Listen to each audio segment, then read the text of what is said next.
Hey guys, it's Ty from GamesFromTheFront.com. Thank you for joining me for this video review of Bloody April. Bloody April, the air war over Ars, France, 1917. Bloody April is a game I ordered through the GMT P500 system, and while I was anticipating its release, it really took me by surprise at how much I enjoyed this game. There's a lot of deep gameplay. The rules are pretty extensive. There are tons of scenarios to play through, and really the game is super tension-filled, providing a lot of enjoyment for game players. So I'd like to take you a little bit through what the game is, how it plays, what's in the box, and then ultimately what makes this such a great game. Here's a pretty wide view of everything that comes in the Bloody April box. Now, there are already some pretty good unboxing videos up on Board Game Geek and up on YouTube. In fact, I've done one that I hope you check out. But really what you need to know is that the quality of the components in the Bloody April box really match and meet the standard that GMT sets out for a lot of its games. The rule books, in this particular case, come in color. I do want to point out that the scenario book or the playbook itself is chock full of scenarios that really promise dozens and dozens, if not hundreds of hours of gameplay. So there's a really good value for your money here. The stock is somewhat glossy, as is the stock for the play aids in the cards. Nice and colorful, nice and thick. We'll have to say, from my own personal preference, some of it is a little bit text heavy and could possibly be saved for the rule book, but they are nice aids. There's also some log sheets, some very thick air data cards, hundreds of counters that are very nice quality and rather small but eminently clippable. In fact, my entire set is clipped. And then I will point out one of the things that, now that I've spent several months with the game, that I can talk about a little bit more precisely is the map for Bloody April. The map for Bloody April is beautiful. It is a work of art in the field of wargaming. It took me a little bit of time to warm up to it, but I have to say that it's probably my favorite wargaming map of all time. It's got a very evocative feel for the era. It's based on some real maps from World War I, and just does an outstanding job of really allowing players to play the game. It doesn't get in the way of gameplay, but man, it is something else. So again, check out the unboxing videos if you want a little bit more in depth of what's actually in the box. But rest assured that these components meet the high quality that GMT usually puts out. So let's take a moment to talk a little bit about what Bloody April is as a game. Bloody April is an operational level war game based on the air war over a northeastern part of France in 1917. As the name suggests, a lot of the action takes place in April, but the gameplay actually extends from March through May.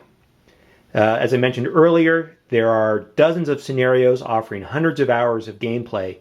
And the variety in this gameplay comes from largely the missions or tasks that are assigned to individual flights. Typically, you will have a number of flights for the British that will start off on the eastern side of the map. Opposing them, naturally, are the German flights and units that are on the western part of the map. These flights will be assigned different missions, often taking them into harm's way. So, for instance, British flights may be assigned a task like offensive patrol. An offensive patrol mission or task would require that the British unit fly over the trenches and into German territory, penetrating deep looking for trouble. In contrast, perhaps a German flight may be assigned what's called a defensive scramble. As those British flights fly over the trenches into German territory, those German flights may scramble to intercept and engage those British flights. But as I said before, the missions and tasks are very varied.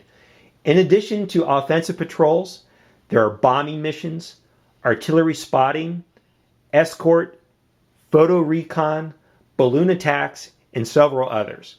So again, the types of missions that your units will be undertaking in this game are quite varied and provide a lot of exciting gameplay. The map itself is quite helpful in the regard of setting the tone for gameplay itself. This dark line represents the trenches that were in place historically during this time period. But what's neat about this map is that it accounts for the change in the front lines and the trenches as we progress from March to April to May.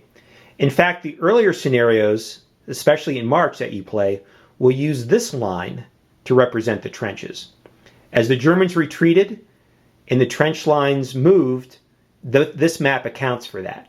So again, this adds another dimension to replayability and variety, keeping things fresh and new even on this single map. Bloody April also pays a lot of attention to the conditions in the air during this time period. In fact, a lot of attention has been made to modeling weather, which is tracked in this upper left-hand corner of the map. Weather speed, weather conditions, including rain and snow, the position of the sun at different times of the day. All of these are factors that are not only nicely modeled, but can also have an impact on the way that spotting happens and engaging enemy units happens.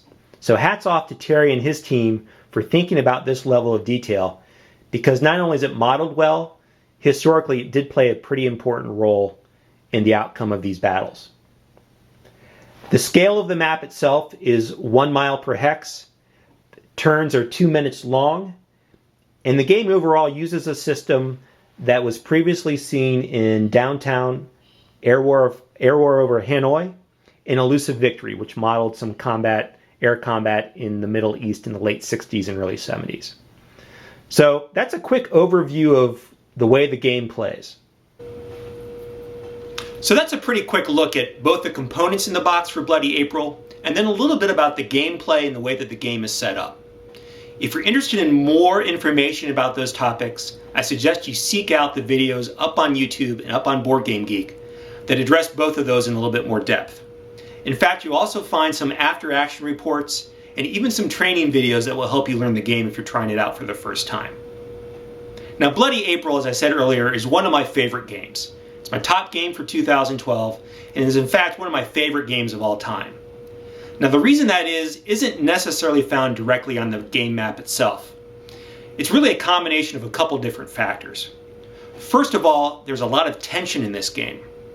Remember, we're dealing with the earliest days of air combat, and that the way that air combat is developing.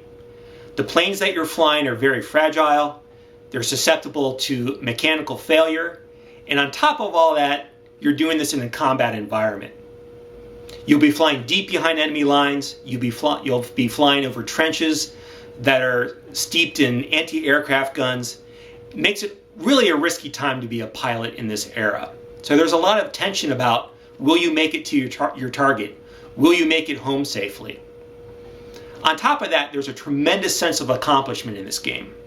Because of those very trying circumstances that I just described, when you complete a mission, when you penetrate deep behind enemy lines, you do some reconnaissance, take a photo, and make it back home safe to your base, there's a tremendous sense of accomplishment in doing so.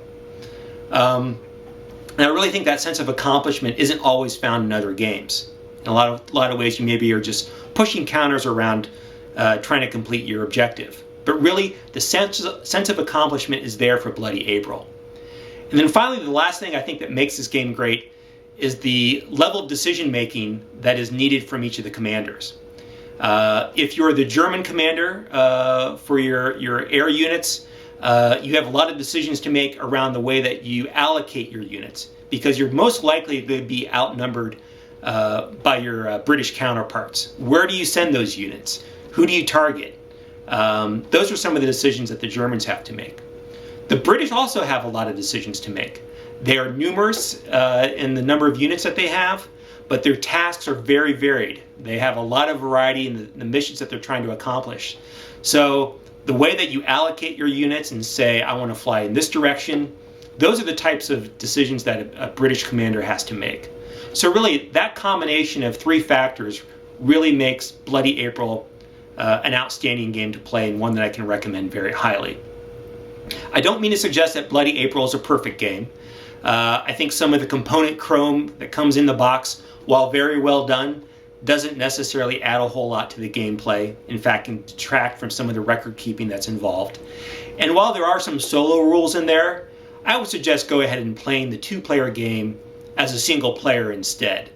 If you're looking for a solo game experience, know that Terry is working on a dedicated solo game called Cactus Air Force that is currently up on P500 for GMT.